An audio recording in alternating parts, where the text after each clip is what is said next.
Shalom. Ya, senang sekali bisa bersama dengan Bapak Ibu dan Saudara sekalian sekali lagi gitu ya.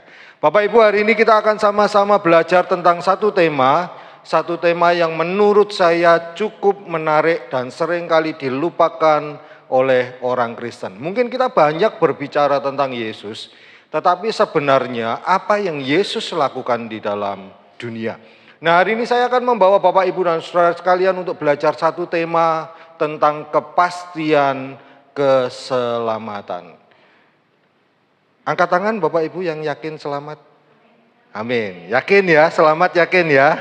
Yakin. Nah, saya tanya, sebutkan satu ayat saja yang menjamin bahwa kita ini pasti selamat. Satu Bapak Ibu. Satu ayat saja. Susah ya? Susah Pak, milih satu itu susah karena ayat di dalam Alkitab itu kan banyak. Ini bukan pilihan 1 dari 10 Pak, ini bukan pilihan 1 dari 5. Nah Bapak Ibu, sebelum saya masuk ke firman Tuhan, saya ingin kita melihat terlebih dahulu. Di dalam Roma pasal 10 ayat yang ke-9, cukup menarik sih bagi saya. Bagi kita yang meyakini bahwa kita sudah diselamatkan, mari kita berpikir baik-baik. Di dalam Roma pasal 10 ayat yang ke-9 itu dikatakan begini, Rasul Paulus berkata, setiap orang yang hatinya percaya dengan hatinya. Nah ini ada ya, sebab jika kamu mengaku dengan mulutmu bahwa Yesus adalah Tuhan dan percaya dalam hatimu bahwa Allah telah membangkitkan dia dari antara orang mati, maka kamu akan diselamatkan. Nah, salah satu ayat kalau Bapak Ibu dan Saudara memperhatikan di dalam Roma pasal 10, setidaknya ada 2 syarat seseorang itu diselamatkan. Yang pertama itu ternyata terkait dengan hati. Jadi percaya dalam hatimu, bukan hanya percaya. Kenapa Rasul Paulus berkata percaya dalam hatimu? Karena kalau kita memperhatikan ada begitu banyak orang Kristen yang mereka percaya tapi hanya percaya secara intelektual. Mereka mengisi pikirannya gitu ya. Ada begitu banyak mahasiswa teologi, teman-teman yang saya temui berusaha untuk mengejar knowledge, pengetahuan. Tetapi mereka tidak berusaha memasukkan di dalam hati. Maka itu Paulus berkata, percaya dalam hatimu. Lalu yang kedua, yang menarik Bapak Ibu, mungkin yang pertama kita akan berkata, jelas aku percaya gitu. Tapi yang kedua, mengaku dengan mulutmu. Nah ini yang menurut saya menjadi pertanyaan buat setiap kita. Pernahkah dalam suatu waktu kita ini tiba-tiba gitu ya, menyadari bahwa ya dia juru selamatku, kemudian kita mengaku dengan mulut kita, aku benar-benar percaya. Bapak Ibu kalau belum, menurut saya mungkin gitu ya, kita perlu mempertanyakan keselamatan kita. Karena menurut Paulus 2 hal ini menjadi hal yang utama. Percaya dalam hati dan yang kedua mengaku dengan mulut. Kalau saya pelajari banyak orang berkata gini, Pak pertobatan itu berkaitan dengan hati. Pertobatan itu tidak ada kaitannya dengan pikiran, salah. Karena di dalam bahasa Yunani kalau Bapak Ibu dan Saudara mendengar kata metanoia, maka kata metanoia itu berarti gini, bukan hanya terkait dengan hati, tetapi metanoia itu sebenarnya secara sadar orang tahu benar-benar alasannya kenapa believing something. Kenapa percaya sesuatu. Dan kalau itu dikaitkan dengan Kristus, maka secara sederhana saya mau katakan gini, kenapa kita percaya kepada Kristus? Alasan apa yang kita punya sehingga pada akhirnya kita mau mengaku Yesus sebagai Tuhan dan Juru Selamat. Dan hal itu sudah saya jelaskan pada bulan lalu kalau tidak salah ya, atau 2 bulan yang lalu ketika saya sampai di sini dan saya menyampaikan tentang kenapa kita harus percaya Yesus sebagai satu-satunya Tuhan dan Juru Selamat. Dan hari ini merupakan rentetan dari apa yang saya sampaikan beberapa bulan yang lalu. Saya ingin kita memahami kalau Yesus memang datang di dalam dunia, apa sih sebenarnya yang Yesus lakukan? Dan salah satunya adalah dia make sure, dia memastikan keselamatan kita. Nah Bapak Ibu, teks kita terambil dari Matius pasal yang ke-19 ayat yang ke-16 sampai yang ke-26. Saya bacakan buat Bapak Ibu dan Saudara sekalian perikop yang sangat terkenal yang pasti kita semua tahu. Ada seorang datang kepada Yesus dan berkata, "Guru, perbuatan baik apakah yang harus aku perbuat untuk memperoleh hidup yang kekal?" Jawab Yesus, "Apakah sebabnya engkau bertanya kepadaku tentang apa yang baik? Hanya satu yang baik. Tetapi jikalau engkau ingin masuk ke dalam ke dalam hidup, turutilah segala perintah Allah." Kata orang itu kepadanya, "Perintah yang mana?" Kata Yesus, "Jangan membunuh, jangan berzina, jangan mencuri, jangan mengucapkan saksi dusta, hormatilah ayahmu dan ibumu, dan kasihilah sesamamu manusia seperti dirimu sendiri." Kata orang muda itu kepadanya, "Semuanya itu telah kuturuti, apalagi yang masih kurang?" Sombong pemuda ini ya. 21, kata Yesus kepadanya, "Jikalau engkau hendak sempurna, pergilah, jualah segala milikmu dan berikanlah itu kepada orang-orang miskin, maka engkau akan beroleh harta di surga. Kemudian datanglah kemari dan ikutlah aku." Ketika orang muda itu mendengar perkataan itu, Pergilah ia dengan sedih, dan Alkitab mencatat sebab banyak hartanya. Yesus berkata kepada murid-muridnya, "Aku berkata kepadamu, sesungguhnya sukar sekali bagi seorang kaya untuk masuk ke dalam kerajaan surga. Sekali lagi, aku berkata kepadamu, lebih mudah seekor unta masuk melalui lubang jarum daripada seorang kaya masuk ke dalam kerajaan Allah." Ketika murid-murid mendengar itu, sangat gemparlah mereka dan berkata, "Jika demikian, siapakah yang dapat diselamatkan?" Yesus memandang mereka dan berkata, "Bagi manusia hal ini tidak mungkin, tetapi bagi Allah segala sesuatu mungkin." Nah, Bapak Ibu, saya akan membagi renungan saya hari ini ke dalam 4 bagian. Yang pertama adalah pentingnya apa kita belajar tentang keselamatan. Yang kedua, prinsip kepastian keselamatan. Yang ketiga, kepastian keselamatan itu sebenarnya seperti apa? Berdasarkan Matius 19. Dan yang keempat, sikap kita bagaimana? Nah, kita akan langsung masuk di bagian yang pertama. Bapak Ibu, kenapa kita perlu membahas topik tentang keselamatan? Bagi saya, di awal tadi saya sudah mengatakan bahwa orang banyak memberitakan tentang Yesus, tetapi seringkali keselamatan itu merupakan satu hal yang dilupakan di gereja. Bagi saya ini merupakan topik yang sangat penting. Kenapa penting? Karena yang pertama saya menuliskan gini, pergumulan, dan saya berikan dalam kurung, seharusnya ini merupakan pergumulan semua orang percaya. Tapi kalau saya perhatikan Bapak Ibu dan Saudara sekalian, orang percaya itu sekarang lebih banyak bergumul tentang bagaimana sih saya harus melakukan kehendak Allah gitu ya. Tidak salah, saya tidak mengatakan itu salah. Tetapi sebenarnya keselamatan itu merupakan satu hal yang terus-menerus harus digumuli oleh semua orang percaya. Kenapa demikian? Karena itu berkaitan dengan tujuan akhir orang percaya. Bapak Ibu, bukankah semua kita itu punya tujuan akhir? Dan kalau dipikir-pikir, tujuan akhir kita itu apa? Bagi saya, tujuan akhir itu kan kekekalan. Dan menurut saya semua pasti sepakat sih, kekekalan. Kita kan enggak pernah mikir nanti di surga aku mau jualan emas gitu, enggak kan ya. Kita cuma mikir kekal gitu, entah di sana ada apa. Alkitab banyak menceritakan tugas kita nanti memuji dan memuliakan nama Allah gitu. Kita enggak memikirkan itu, tapi yang kita pikirkan adalah bagaimana supaya kita bisa masuk pada yang kekal itu. Karena itu saya pakai kata ini pergumulan kita, bahwa setiap orang itu pada akhirnya sampai pada teleios, akhir kehidupan, dan semua pasti berharap bahwa kehidupan akhir itu adalah surga. Nah, Bapak Ibu dan Saudara sekalian, kalau kita menggumulkan tentang surga, maka seharusnya kita terus-menerus menggumulkan tentang keselamatan kita. Keselamatan itu harus menjadi pemikiran utama kita. Melakukan kehendak Allah itu benar, tetapi apakah itu menjamin bahwa kita akan masuk surga? Nanti kita akan perhatikan bersama-sama. Apakah berarti keselamatan itu terus-menerus memikirkan perintah Allah? Tidak salah. Tetapi kita perlu memikirkan apa motivasi kita, apa yang kita lakukan itu benar tidak di hadapan Allah, sehingga pada akhirnya menghantarkan kita pada surga yang benar. Ini pergumulan kita. Yang kedua Bapak Ibu dan Saudara sekalian, kalau kita memperhatikan survei yang dilakukan Vince Antonucci di Nevada. Dan saya memperhatikan gini, ketika dia mensurvei di tahun 2022, ada dua hal menarik yang ditemukan oleh Vince terkait dengan kenapa sih pada akhirnya orang-orang itu menjadi ateis. Dan ditemukan 10 alasan gitu ya. Tapi bagi saya dua hal teratas itu cukup menarik.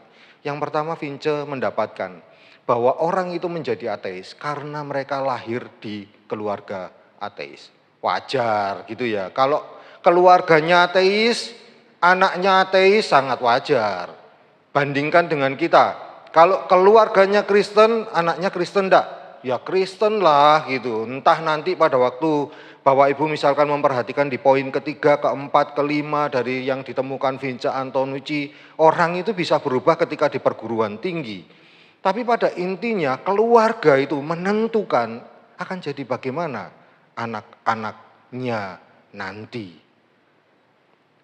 Dan ditemukan 32% jumlahnya. Jadi orang-orang Kristen yang tinggal di lingkungan, orang-orang ateis yang tinggal di lingkungan Kristen itu ada 32%. Tetapi yang menarik yang kedua, lebih dari 60%. Vince Antonucci menemukan gini, orang-orang yang pergi ke gereja pada akhirnya memutuskan untuk berhenti menjadi orang percaya. Dan angkanya bukan di bawah 32%. Angkanya lebih dari 60%. Bapak Ibu, ketika saya melihat survei ini langsung yang nomor 2 itu menghantam saya. Apa ya yang saya lakukan sebagai orang tua kepada anak-anak saya? Itu yang pertama kali muncul di dalam pikiran saya. Apakah saya termasuk orang tua yang suruh-suruh anak saya untuk pergi ke gereja tanpa memberitahukan kenapa mereka harus pergi ke gereja? Dan setelah Vince Antonucci mensurvei, alasannya cukup menarik Bapak Ibu dan Saudara sekalian. Kenapa pada akhirnya lebih dari 60% orang yang pergi ke gereja itu memutuskan untuk berhenti menjadi orang percaya? Dan jawabannya adalah karena anak-anak itu tidak pernah diajar alasan kenapa mereka harus percaya kepada Yesus. Anak-anak itu tidak pernah diajar alasan kenapa mereka harus pergi ke gereja. Tidak pernah. Bagi keluarga yang orang tuanya tidak Kristen itu lumrah, itu wajar. Bapak Ibu, saya berasal dari keluarga yang bukan Kristen. Mama saya Konghucu, papa saya Konghucu. Tetapi di usia 4 dan 5 tahun, mama saya itu selalu mendorong anak-anaknya. Saya 4 bersaudara. Dorong, ayo pergi ke gereja, ayo pergi ke gereja, ayo pergi ke gereja gitu. Jadi setiap hari Minggu kami pergi ke gereja tanpa kami tahu alasannya. Tidak tahu alasannya. Dan ketika kami tumbuh semakin besar, kami tanya ke mama kami, loh mah, kenapa dari umur 4 sampai 5 tahun kami ini disuruh ke gereja, sedangkan mama dan papa tidak pergi ke gereja? Dan mama saya jawabannya cuma sederhana. Di Indonesia itu cuma ada 5 agama. Benar ya, waktu itu 5 agama lah, tahun berapa itu, 5 agama. Dan menurut mama saya, kata mama saya, mama lihat-lihat ya, yang paling mendingan itu pokoknya Kristen. Di antara yang lain-lain itu yang paling mendingan itu Kristen. Alasannya sederhana Bapak Ibu. Tapi hal itu pada hari ini membuat saya berdiri di depan Bapak Ibu dan Saudara sekalian. Saya punya keyakinan yang teguh. Dan di akhir hidup mama saya yakin mama saya percaya kepada Yesus. Karena seringkali saya berdiskusi dengan mama saya.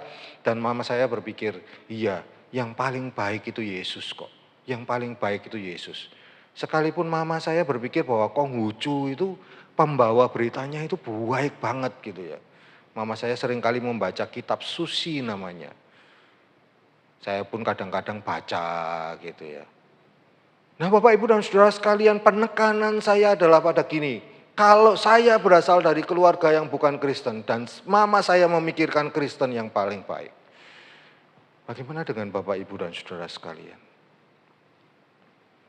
Apakah selama ini kita berpikir bahwa gereja harus melakukan tugasnya dengan baik?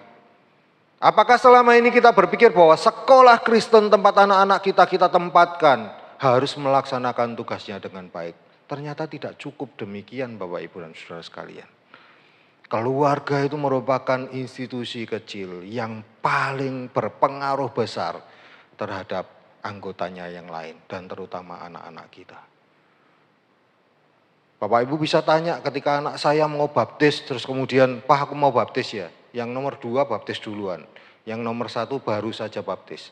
Saya selalu ngomong gini, jangan sampai baptis itu karena ikut-ikutan.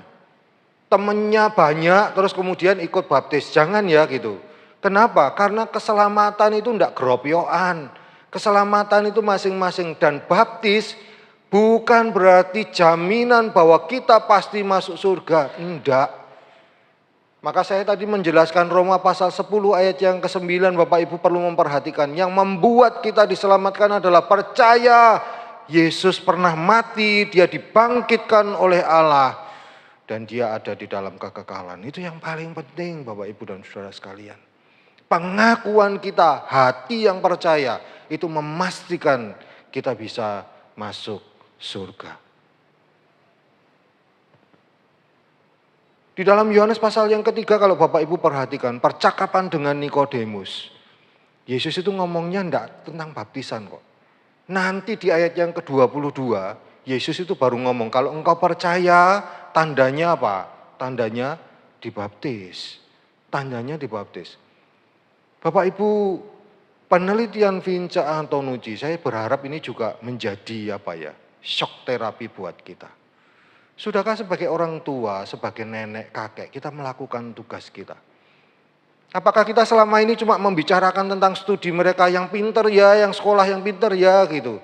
Tapi kita tidak pernah menyentuh kerohanian mereka.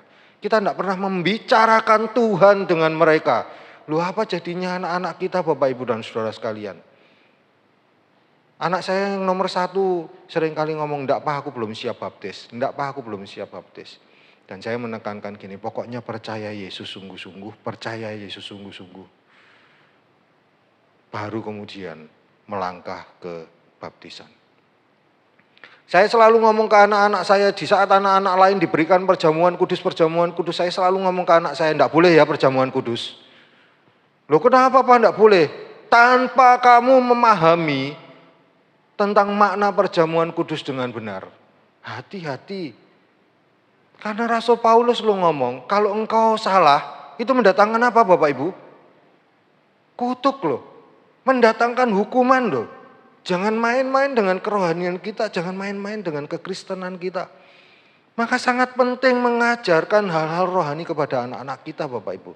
Dan salah satunya terkait dengan keselamatan. Sudahkah kita membicarakan dengan anak-anak kita hal tentang keselamatan? Dan penelitian Vince Antonucci menurut saya sangat penting untuk kita perhatikan. Yang ketiga, banyak orang percaya belum memiliki pemahaman yang benar. Ibrani pasal 5 ayat 11 sampai yang ke-14. Di sana dikatakan begini oleh penulis Ibrani. Ada banyak orang yang dari segi usia seharusnya sudah menjadi apa Bapak Ibu? Pengajar. Tetapi ternyata mereka masih kanak-kanak. Terus kemudian ditambahkan gini, karena mereka tidak tahu asas-asas pokok. Dan yang dimaksud dengan asas-asas pokok itu apa? Asas-asas pokok itu sederhana Bapak Ibu. Ajaran tentang keselamatan, ajaran tentang baptisan, ajaran kenapa kita harus menyembah Yesus, ajaran kenapa kita harus percaya Yesus, ajaran kenapa kita harus melayani. Loh ada banyak orang percaya yang tidak paham. Maka sebenarnya memahami yang kita percaya itu bukanlah hal yang sederhana dan menurut saya sangat-sangat penting.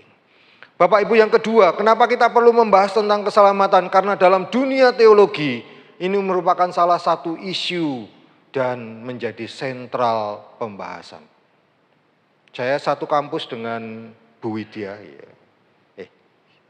Widya, betul ya. Wida. Satu kampus gitu. Dan Bu Wida sangat tahu gitu. Berapa banyak mahasiswa sih sebenarnya yang sampai pukul-pukulan hanya karena konsep keselamatan. Yang satu ngomong saya Calvin ya, sekali selamat tetap selamat. Saya Arminian ya, keselamatan bisa hilang. Itu setengah 11 malam itu kita bisa dengar orang pak pok. Loh kenapa ketika dipanggil? Ini gara-gara Calvin dan Arminian, Pak. Padahal orangnya sudah mati lama sekali gitu, masih diperdebatkan sekarang. Nah, saya cuma mau garis bawah ini merupakan salah satu isu sentral dalam pembahasan di sekolah teologi. Karena teori tentang keselamatan itu sangat penting Bapak Ibu dan Saudara sekalian. Yang kedua, mari kita perhatikan prinsip kepastian keselamatan. Kepastian keselamatan itu dijamin dengan apa sih?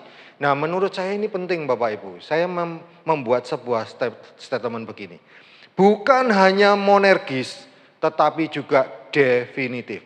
Definitif itu bersifat tetap Bapak Ibu ya. Ada banyak orang yang kepingin ketika masih masa kerja, terus kemudian masa percobaan, kan cuma satu keinginannya. Keinginannya apa? Menjadi pegawai tetap gitu ya. Definitif itu namanya, ditetapkan untuk seterusnya menduduki jabatan-jabatan tertentu. Nah, ternyata kepastian keselamatan juga sama. Kepastian keselamatan itu bukan hanya monergis tetapi juga bersifat tetap. Monergis itu apa? Nanti saya akan jelaskan. Tetapi saya mau tanya dulu kepada Bapak Ibu dan Saudara sekalian. Bapak Ibu, siapa yang sepakat ketika saya mengatakan saya tidak percaya Yesus akan mengirim orang-orang baik ke dalam neraka? Kalimatnya bagus ya. Ini saya bergumul 3 hari untuk menulis ini Bapak Ibu ya. Saya tidak percaya Yesus akan mengirim orang-orang baik ke dalam neraka. Ini baik atau buruk sih sebenarnya? Sangat baik dong ya. Karena ada kata orang baik di sana, kita tidak mungkin ngomong bahwa ini buruk. Tapi pernyataan ini perhatikan sekali lagi. Saya tidak percaya. Ini kan berarti gini, kalau misalkan ada orang baik yang tidak masuk surga, kita setuju atau enggak? Enggak setuju. Semua orang baik itu harus masuk surga, kita pasti setuju. Iya kan? Nah, bagi Bapak Ibu yang setuju dengan poin pertama, simpan dulu ya. Karena saya akan masuk di pertanyaan yang kedua. Yang kedua, ada banyak orang percaya yang bergumul dengan hal ini. Bagaimana jika saya tidak bisa setia dan saya berdosa di akhir hidup saya? Saya ketemu dengan beberapa orang dan mungkin Bapak Ibu dan Saudara yang menggumulkan terus-menerus tentang keselamatan. Salah satu pertanyaan utamanya adalah, bagaimana sih kalau pada akhirnya saya ini tidak bisa setia pada Tuhan dan berdosa di akhir hidup saya? Ada yang bergumul dengan dua hal ini Bapak Ibu dan Saudara sekalian. Terus menerus menggumuli hal ini, kita berpikir bahwa orang baik pasti masuk surga. Yang kedua kita berpikir apakah saya bisa setia sampai akhir. Pujian kita Pentakosta kan selalu mengatakan setia, setialah, setia sampai mati gitu ya. Seperti Tuhan Yesus gitu. Awida yang paling tahu ya. Bagaimana jika saya tidak bisa setia dan berdosa di akhir hidup saya? Dan saya mau tegaskan buat Bapak Ibu dan Saudara sekalian. Bagi Bapak Ibu dan Saudara yang bergumul dengan hal itu. Mari kita berpikir kembali. Siapa sih sebenarnya manusia yang tidak berdosa dari awal sampai akhir? Siapa? Raise your hand gitu ya. Kalau di Zoom. Angkat tangan. Enggak ada Bapak Ibu dan Saudara sekalian. Bagi kita semua orang berdosa, dan kalau Bapak Ibu lihat di dalam Mazmur pasal 51 ayat yang ke-7, itu justru Bapak Ibu akan kaget-kaget. Pemazmur mengatakan gini, dalam dosa aku ini dikandung ibuku. Sejak dalam kandungan loh Bapak Ibu kita ini berdosa. Bahkan sebelum kita jadi apapun, dalam rencana Allah, manusia itu berdosa. Bukan saya mengatakan bahwa rencananya Allah berdosa, enggak ya. Tapi by nature itu loh. Manusia berdosa, semua orang berdosa. Sejak di dalam kandungan loh kita berdosa. Loh Allah tahu enggak kita di dalam kandungan? Tahu, lihat di dalam Mazmur pasal 139. Allah loh yang merajut kita, menenun kita. sehingga kita sampai dilahirkan dan lain sebagainya. Sebelum kita bakal anak, kata pemazmur di dalam pasal 139. Allah ada di sana. Yang kedua, kalau Bapak Ibu perhatikan di dalam Yesaya pasal 59 ayat yang pertama sampai yang ketiga, dikatakan gini, sesungguhnya tangan Allah itu tidak kurang panjang untuk menolong kita, dan telinga Allah itu tidak kurang panjang. Enggak ya. Untuk mendengarkan keluhan-keluhan kita dari dan lain sebagainya.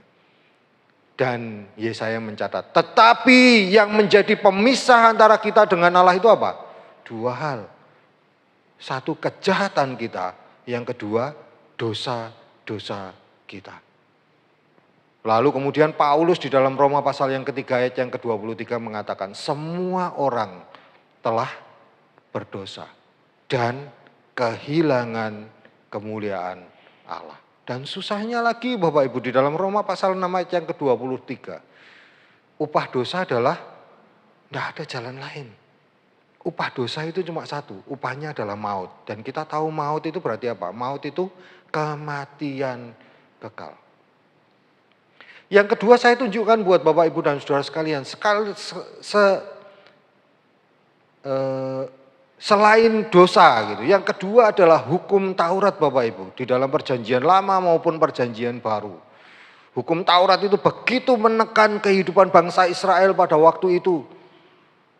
Sehingga di dalam Matius pasal yang ke-11 ayat yang ke-28 misalkan, ketika Yesus berkata, marilah kepadaku semua yang letih lesu dan berbeban berat. Terus Yesus ngomong, aku akan memberikan kelegaan kepadamu. Ada banyak hamba Tuhan yang ngomong, saudara yang berbeban berat, saudara yang punya permasalahan hidup yang berat, saudara yang sedang dalam tekanan yang berat, mari datang kepada Yesus. Salah sih menurut saya. Karena di dalam Matius pasal yang ke-11, Yesus itu menggunakan kata portiso. Dan portiso itu berarti hukum-hukum yang menekan kehidupan bangsa Israel. Maka kepada mahasiswa saya selalu mengatakan gini, hati-hati ya ketika memperhatikan teks. Teks itu selalu punya konteks. Kita perlu memperhatikan kehidupan masa lalu itu loh. Di mana Israel hidup. Ayat-ayat itu tidak bisa ditafsirkan dengan kacamata modern. Nggak bisa.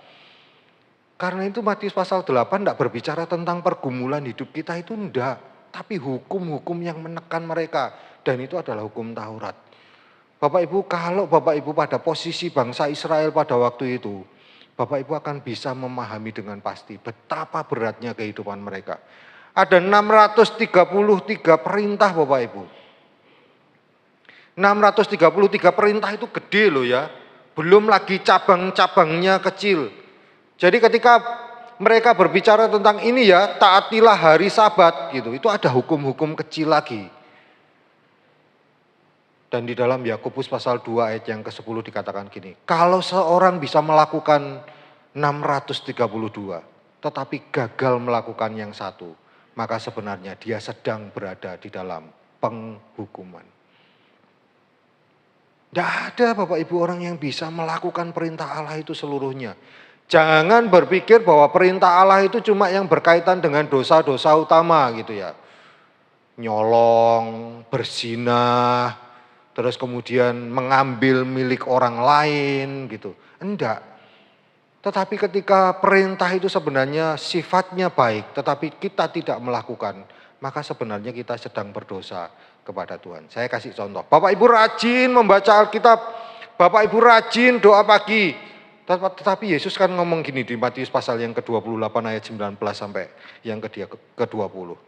Kata-katanya jelas loh, kata perintah. Pergilah, terus jadikanlah semua bangsa muridku, ajarlah mereka dan baptislah mereka di dalam nama Allah Bapa, Anak, Putra dan Roh Kudus. Jadi sekalipun kita rajin membaca Alkitab dan berdoa, tapi kalau kita tidak melaksanakan perintah Tuhan di dalam Matius pasal yang ke-28, dosa enggak? Dosa Bapak Ibu. Karena itu ada banyak hamba Tuhan yang berkata, sedetik pun ke depan itu loh, kita ini manusia berdosa. Karena enggak semuanya bisa kita lakukan.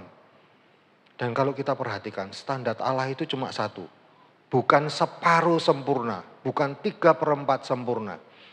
Di dalam Matius pasal 5 ayat yang ke-48 itu cuma satu. Hendaklah kamu sempurna. Karena apa? Karena Bapamu sempurna. Iso enggak sih Bapak Ibu dan Saudara sekalian? Levelnya Bapak itu loh. Terus kita suruh sama dengan Bapak. Bisa enggak? Enggak akan bisa. Terus kita bergumul dan kita merasa hebat sekali sebagai manusia. Nanti ya akhir hidupku yang menentukan ya. Aku tetap setia kepada Tuhan. Kesetiaan itu bukan hanya terkait dengan kepercayaan kita. Tetapi apakah kita berdosa di hadapan Tuhan apa enggak sampai akhir hidup kita. Dan kalau kita perhatikan di dalam Mazmur pasal 51 loh. Sejak dari dalam kandungan. Bayi lahir itu dalam keadaan berdosa enggak? Dalam keadaan berdosa Bapak Ibu. Karena itu orang-orang terus ngomong, makanya lihatan. Masa ono bayi lahir ndak nangis gitu. Kalau ndak nangis pun justru digobloki supaya nangis gitu ya. Jadi kita mau anak kita itu nangis dari awal, sengsara dari awal. Ndak nangis pun kita buat nangis. Bukankah berdosa dari awal gitu ya. Kita berdosa, anaknya juga berdosa gitu. Ndak ada Bapak Ibu manusia yang ndak berdosa. Dan standar Allah adalah sempurna. Nah Bapak Ibu saya mau menegaskan tentang monergis tadi. Kalau Bapak Ibu ingat tadi saya mengatakan begini. Tentang prinsip kepastian keselamatan kita perlu memahami bukan hanya monergis tetapi juga definitif. Mari kita lihat monergis itu apa, sinergis itu apa. Nah yang sinergis Bapak Ibu, ini teori dalam keselamatan Bapak Ibu ya. Dan menurut saya Bapak Ibu perlu tahu lah sekalipun ini sangat teologis. Yang sinergis itu gini. Yang pertama adalah keselamatan itu adalah hasil kerjasama antara Allah dan manusia. Hasil kerjasama antara Allah dan manusia. Yang kedua, diberikan di akhir melalui peran Kristus dan perbuatan baik.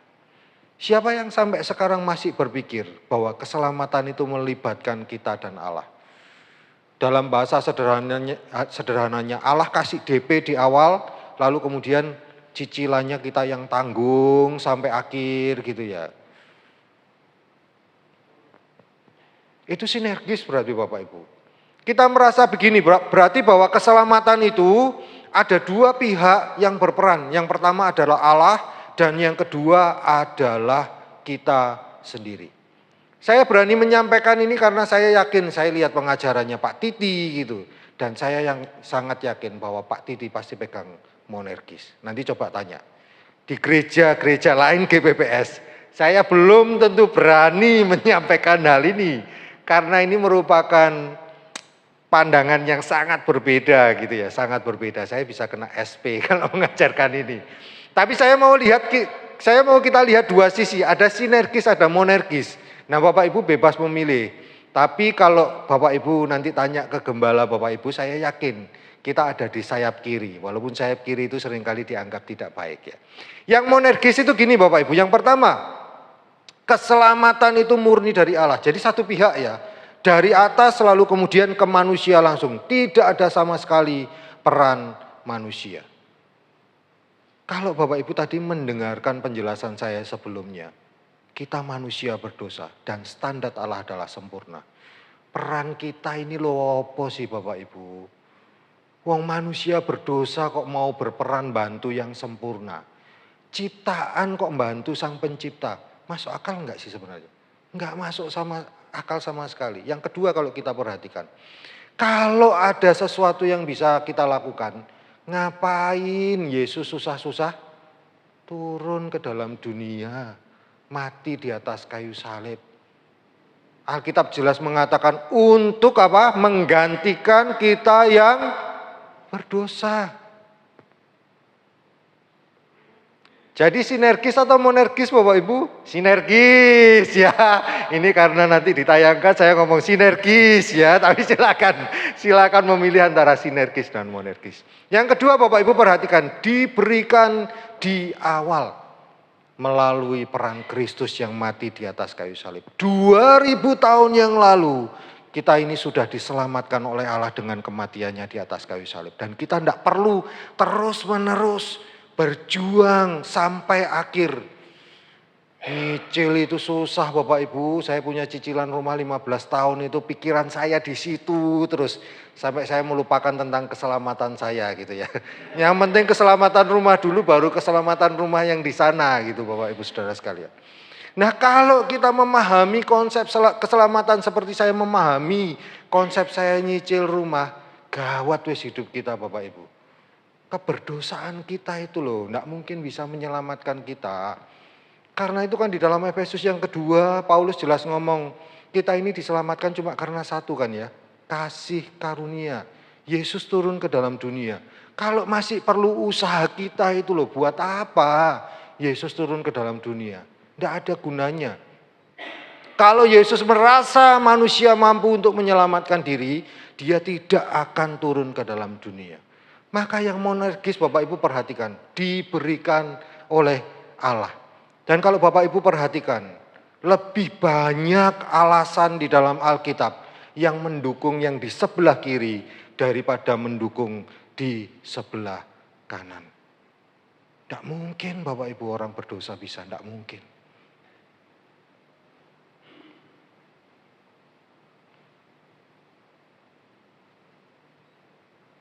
Yang kedua, tadi saya mengatakan monergis dan definitif.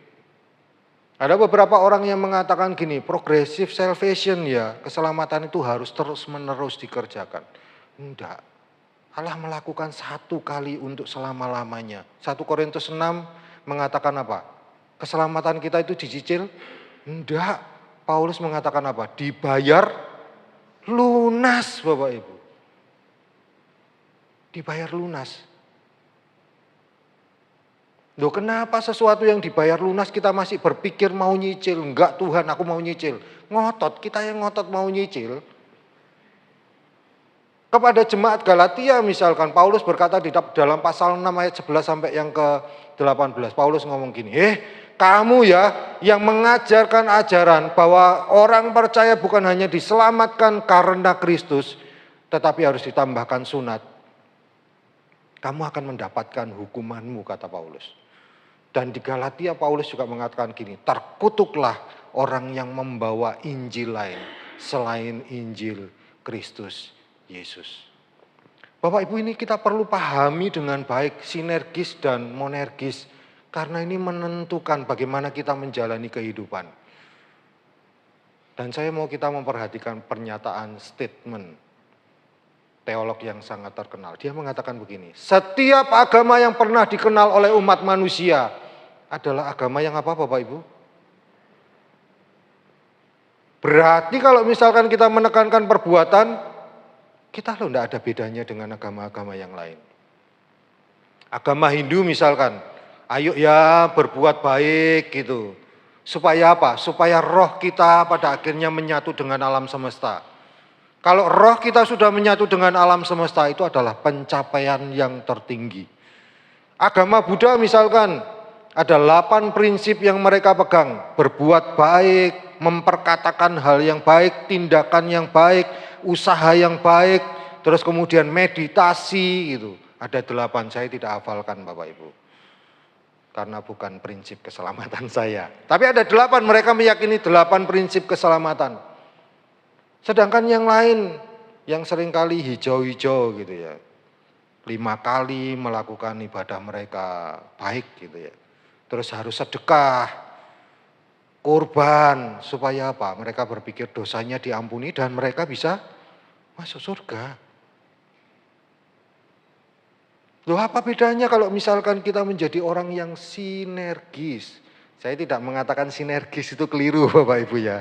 Tapi kalau kita perhatikan dengan pernyataannya statement dan kita sinergis, apa bedanya kita dengan ajaran-ajaran yang lain? Dan statement menambahkan gini, kecuali apa? Injil Kristus. Berarti kan statement sedang mengatakan kita beda ya sama yang lain. Kalau yang lain menekankan perbuatan, kita punya Injil Kristus. Dan saya sudah menegaskan tadi di monergis. Betapa berbedanya kita. Ini cuma perannya Allah. Tanpa Allah, we are nothing. Tanpa Allah itu loh kita tidak ada apa-apanya sama sekali Bapak Ibu dan Saudara sekalian.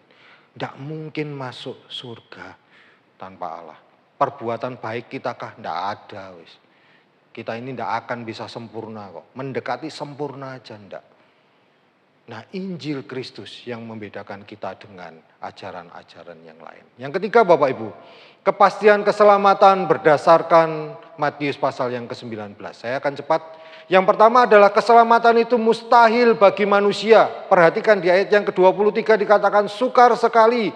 Di ayat yang ke-26 dikatakan bagi manusia hal ini bukan sekedar sukar ya, tetapi Yesus meningkatkan levelnya. Yesus berkata tidak mungkin, bagi manusia tidak mungkin. Dan bandingkan di dalam Lukas pasal 1 ayat yang ke-37, Yesus juga ngomong, bagi Allah tidak ada yang mustahil. Itu kan berarti bagi manusia ada banyak hal yang mustahil. Terkait dengan keselamatan, mustahil bagi manusia untuk diselamatkan kalau kita tidak monergis. Sukar sekali lalu kemudian tidak mungkin. Dan gambaran yang digunakan adalah unta yang dimasukkan ke lubang jarum. Bapak Ibu pernah lihat lubang jarum yang besarnya lebih dari unta gitu. Nah, ada berbagai macam tafsiran. Terus kemudian orang mengatakan gini, loh itu kan cuma gambaran, itu kan kiasan, itu kan penggambaran gitu. Nah, orang seringkali lupa, kenapa yang digambarkan cuma lubang jarumnya tok? Untanya kok enggak dianggap kiasan? Kalau mau fair kan dua-duanya harusnya kiasan toh ya. Ini lubang jarum itu digambarkan seperti pintu dan lain sebagainya. Saya tidak akan jelaskan hal itu. Bapak Ibu bisa baca nanti. Tetapi unta dan lubang jarum itu menunjukkan bahwa ada sesuatu yang mustahil. Nah, sekali lagi mengapa mustahil? Ya karena dosa dan kejahatan kita, manusia itu tidak bisa menyelamatkan dirinya. Di dalam Yesaya pasal 64 ayat 6 sampai yang ke-7 di sana dijelaskan ketika orang-orang berbuat saleh, berbuat kebaikan. Yesaya mengatakan apa? Kesalehan kita itu seperti apa? Seperti kain kotor, gombal itu loh. Tidak ada artinya di hadapan Allah. Loh kenapa kok gitu? Ya karena standarnya Allah sempurna. Dari semula Allah, dari sempurna manusia itu berdosa. Tidak akan bisa menyelamatkan diri dengan kebaikan. Lalu kita juga belajar tentang prinsip kasih karunia. Saya sudah sempat singgung tadi. Karunia Allah lah yang menyelamatkan kita. Yang kedua Bapak Ibu. Yang kedua kepastian keselamatan itu kita harus memahami. Bukan karena perbuatan baik kita. Lihat di ayat yang ke-20. Ketika Yesus ngomong lakukanlah perintah Allah. Dan pemuda ini tanya, yang mana Tuhan? Terus kemudian Tuhan ngomong tuh ya, jangan berzina, jangan membunuh, jangan mengingini. Bapak Ibu bisa membandingkan dengan Keluaran pasal yang ke-20. Poin saya gini Bapak Ibu, yang dilakukan oleh pemuda ini adalah aspek horizontal. Artinya hubungan dengan sesama. Dan yang ditanyakan Allah memang hubungan dengan sesama. Sedangkan yang Yesus minta adalah aspek vertikal. Di ayat yang ke-21 dikatakan gini, perhatikan kata jikalau engkau hendak sempurna. Ada kata sempurna lagi di sana di ayat yang ke-21. Jadi standarnya adalah sempurna. Dan Yesus ngomong apa? Jualah segala milikmu, bagikanlah kepada orang-orang miskin, dan ikutlah aku. Secara sederhana Bapak Ibu, Yesus sudah ngomong, bukan karena perbuatan baikmu ya yang menyelamatkan engkau, tetapi sebenarnya apa? Sikap hidupmu kepada Allah. Motivasi ketika kamu melakukan segala sesuatu yang baik itu apa? Pemuda ini merasa perbuatan baiknya yang menyelamatkan dia. Kita kan beda. Karena Allah mengasihi kita, kita melakukan perbuatan baik untuk membalas kasih Allah. Beda kan ya saudara ya? Beda toh, perbuatan baiknya untuk masuk surga, kita enggak. Surga sudah kita miliki, karena kita yakin Allah menyelamatkan kita. Karena sudah diselamatkan, kita berbuat baik dan kita mengembalikan segala hormat dan kemuliaan untuk Allah. Maka sebenarnya Yesus sedang menegur pemuda ini.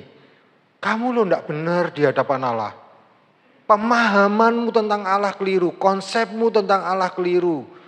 Dan pemahaman dan konsep yang salah itu membuat tindakannya keliru. Bapak Ibu, maka saya sering kali berkata di tempat ini, Memahami itu penting. Belajar memahami itu penting. Mempertanyakan tentang kekristenan itu penting. Kita harus punya sikap kritis, Bapak Ibu. Dan yang ketiga, sekali lagi, standar Allah adalah sempurna. Dan gak ada orang yang bisa sempurna. Yang ketiga, kepastian keselamatan itu bukan soal apa, tapi soal siapa. Mari kita lihat di ayat yang ke-16 sampai dengan yang ke-17. Ini penting menurut saya. Ada seorang datang kepada Yesus dan berkata, "Guru, perbuatan baik apakah yang harus kuperbuat untuk memperoleh hidup yang kekal?" Terus kemudian Yesus jawab apa? Jawab Yesus, "Apakah sebabnya engkau bertanya kepadaku tentang apa yang baik?" Terus kemudian Yesus jawab apa? Hanya satu yang baik. Pemuda ini tanya, apa yang harus aku lakukan untuk memperoleh hidup yang kekal? Yesus jawabnya apa? Ini bukan soal apa, ini soal siapa. Perhatikan, kenapa Yesus menggunakan kata hanya satu, dan kalau saudara perhatikan kenapa S-nya besar di sana. Karena kalau saya bandingkan dengan beberapa terjemahan lain, beberapa terjemahan lain langsung ngomong hanya Allah yang baik. Ini bukan soal apa yang kita lakukan, tetapi ini tentang pemahaman siapa yang dapat menyelamatkan kita. Kepastian keselamatan itu akan kita terima ketika kita tidak berpikir bahwa apa yang kita lakukan dapat menyelamatkan kita. Tetapi kita memikirkan siapa yang dapat menyelamatkan kita. Bapak Ibu, ada kepastian dari pribadi yang pasti yang perlu kita yakini. Dan 2 bulan lalu atau bulan lalu saya menjelaskan tentang Yohanes pasal 14 ayat yang ke-16. Kenapa kita percaya Yesus sebagai Tuhan dan Juru Selamat? Karena echo eimi, hanya Dia yang dapat menyelamatkan hidup kita. Dia menunjukkan jalan ke surga yang berarti bahwa Dia memang pernah ada di sana. Agama-agama lain berpikir bahwa doakan aku ya supaya aku bisa berada di sisi Allah. Kita enggak, kita punya sebuah jaminan. Dan saya sampaikan kemarin, Yesus akan turun lagi ke dalam dunia dan membawa kita bersama-sama dengan Dia. Kalimatnya cukup menarik menurut saya, supaya di mana aku atau Yesus berada, kamu pun berada. Loh, kurang apa sih Bapak Ibu dan Saudara sekalian? Kok kita masih berpikir bahwa perbuatan baik kita terus loh yang menyelamatkan kita. Pergumulan keselamatan kita itu bukan soal apa yang kita lakukan, tetapi bagaimana kita terus-menerus menautkan tangan kita pada tangan yang kuat itu. Allah loh gak akan melepaskan kita. Di dalam Yohanes pasal 10 ayat yang ke-28 sampai dengan 29. Yesus ngomong gini, siapa yang sanggup melepaskan kamu, artinya kita, dari genggaman tangan yang kuat? Gak ada Bapak Ibu. Maka kepastian keselamatan itu ketika kita memegang pribadi yang tepat. Dan pribadi itu adalah pribadi yang pasti. Kepastiannya apa? Pribadi itu atau Yesus juga memastikan keselamatan dengan membenarkan dan menguduskan kita. Di dalam Roma pasal 5 ayat 9 sampai yang ke-11. Di sana ada kata yang menarik. Bagi kamu ya, yang dibenarkan dan dikuduskan. 2 kali kata pasti akan diselamatkan. Tidak ada Bapak Ibu agama lain yang ngomong dengan berani berkata, kita pasti diselamatkan. Tidak. Semua orang berkata ini hak prerogatifnya Allah siapa yang diselamatkan dan tidak. Tetapi Injil kita dengan jelas berkata, engkau yang percaya kepada Yesus, yang mengaku dengan mulutmu bahwa Dia pernah mati dan dibangkitkan. Paulus berkata, pasti diselamatkan. Karena kematiannya apa? Kematiannya itu membenarkan kita. Sekali lagi ya Bapak Ibu, Alkitab tidak ngomong kita benar di hadapan Allah. Tetapi kalau Bapak Ibu perhatikan, selalu kata yang digunakan itu gini, dibenarkan, dibenarkan. Atau kalau enggak gitu Allah membenarkan kita, Allah membenarkan kita. Kok kita masih mikir berusaha menyelamatkan diri kita dengan perbuatan baik kita? Enggak bisa. Definitif itu berarti lihat, kata yang kedua adalah dikuduskan. Enggak ada orang yang bisa kudus, Allah yang menguduskan kita. Mari coba kita lihat di dalam 1 Petrus pasal yang pertama. 1 Petrus pasal yang pertama, ayat yang ketiga sampai dengan yang kelima. Minta tolong.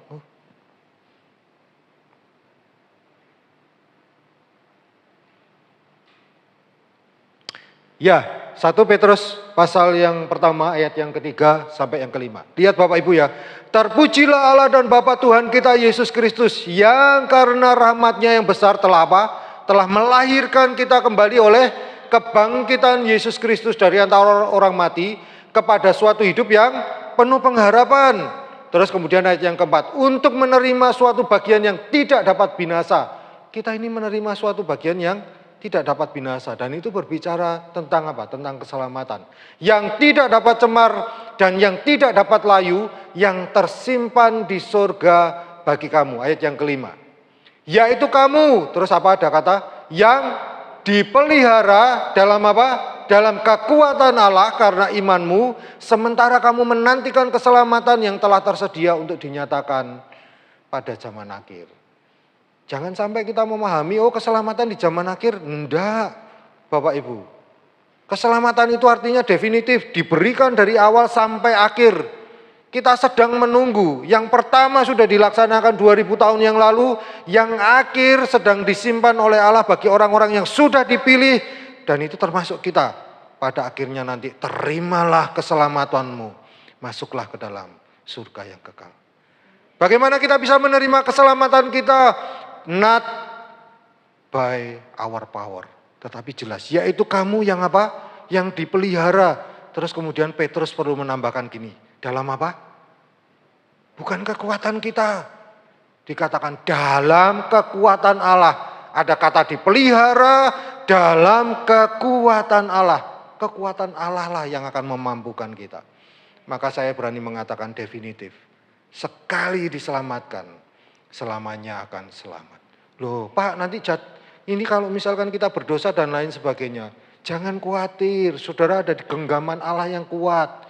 Dan tangan Allah itu memelihara dengan kekuatan Allah. Jatuh dan bangun itu biasa, manusia itu memang berdosa.